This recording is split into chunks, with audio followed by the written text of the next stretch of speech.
YouTube. What's good? All right, so I gotta get the spitting here real quick.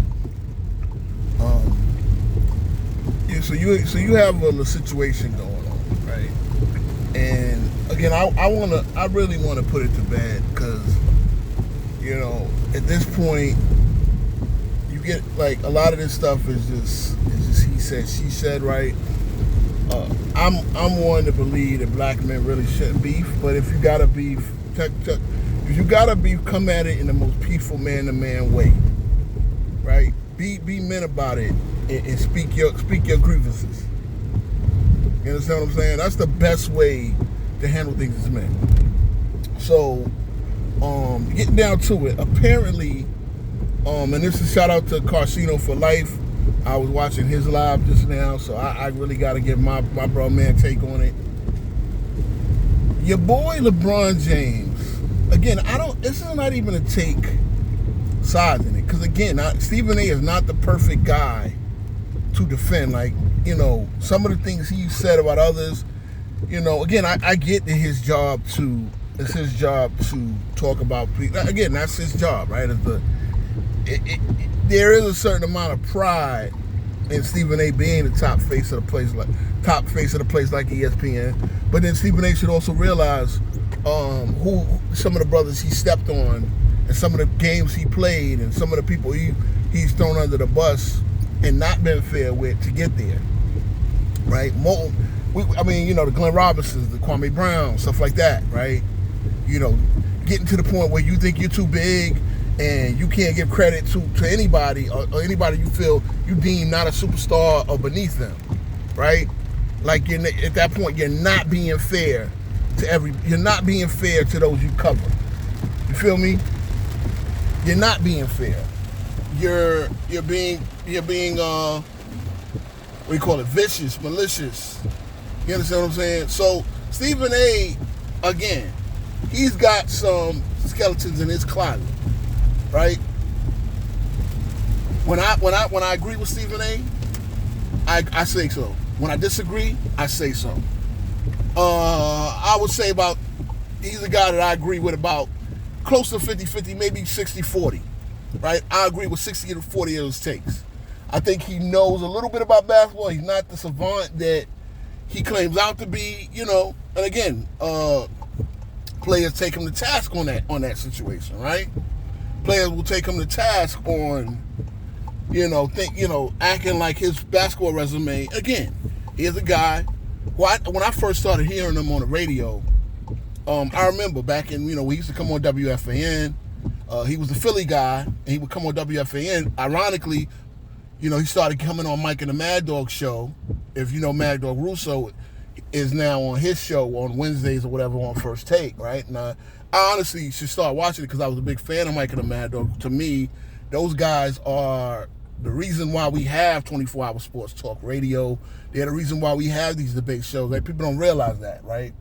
These are the guys with a precursor to the Skip Bayless.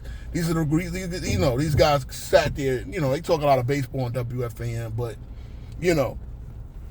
So I remember that, and I thought this guy, like, he's not a boring interview. That Screaming A style, like, he was going to come up one day. But anyway, let's get to the point. I know forgive me, I go on my soliloquies and stuff like that, and sometimes I need to really learn, as my channel grows and my experience doing this. So let's get to the point. The fact of the matter is, receipts were pulled out, and Pat MacAfee back in 2021 called LeBron a buffoon, right? Now, keep this in mind because I don't even want to make it the race thing too. Pat MacAfee, if LeBron felt comfortable sitting down with him, then Pat MacAfee had every right to do the interview, right? I don't think he did a great job on the interview. I didn't think he asked him any questions. And let's be real, you should have been like, well, I wasn't the biggest fan of you a few years ago, right? If you was being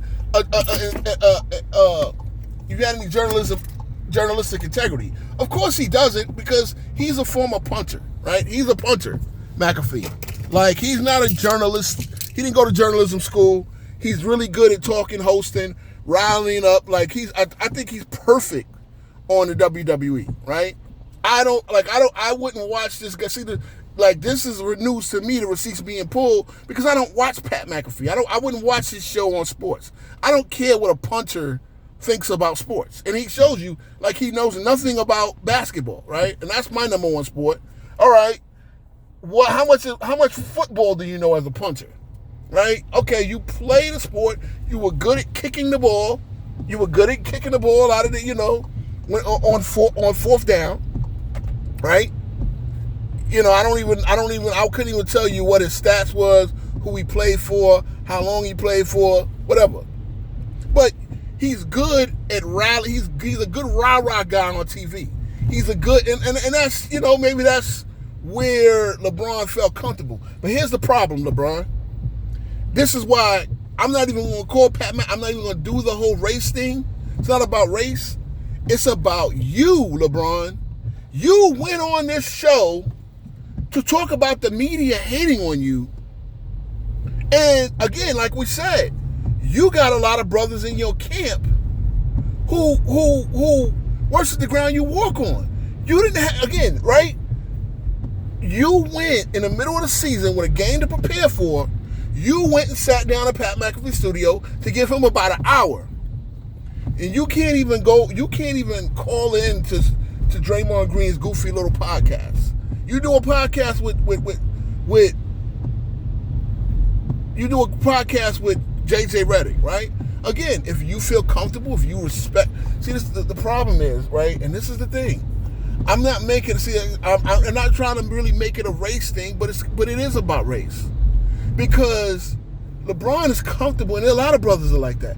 Again, they're comfortable going at another brother, but they're not comfortable going, they don't have the same standards for guys who are of the other race, right, or non-blacks. It's real easy to black on black crime is real easy. Black on black crime is real easy.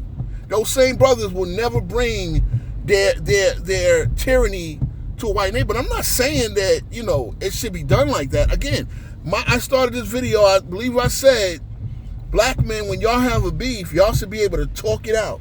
Shouldn't resort to violence. Like, again, the idea that LeBron, and again, he's playing up on this, a guy who probably has never had a fight in his life, is playing up on the fact that I went and physically intimidated Stephen A. Smith.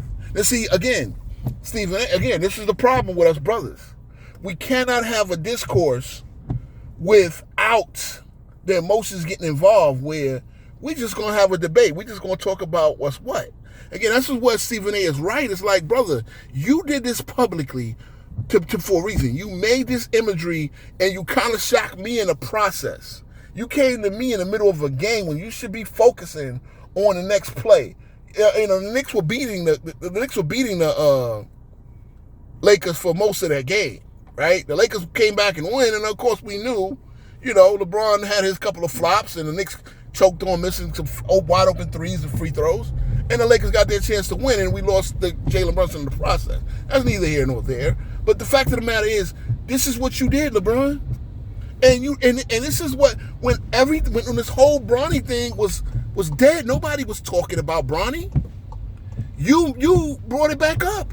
And basically what it is, again, like I said, I've said many times, LeBron is the puppet master in here. He's the Godfather in this. He's the Don Corleone in this, where he's the Don Barzini.